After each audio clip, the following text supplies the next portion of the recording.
হঠাৎ করেই সিদ্ধান্ত হলো বাড়ি যাব। তো যেই না বলা সেই বাড়ির উদ্দেশ্যে বেরিয়ে পড়লাম। বাড়ি গিয়ে পৌঁছলাম রাত 12টায়।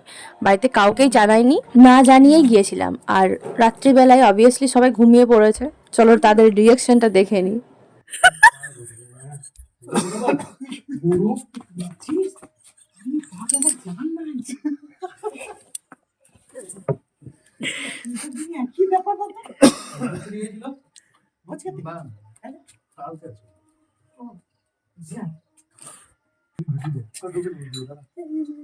কেমন আমি দেখছি বদমাশি করছে নাকি, এই দিক থেকে দৌড়ে চলে গেলাম, বুঝতে পারলাম হেঁটে গেল। কেমন লাগলো সারপ্রাইজটা বলো আমার।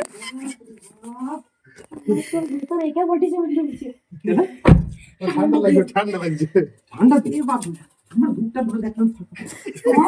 চলো গুড নাইট সবাইকে।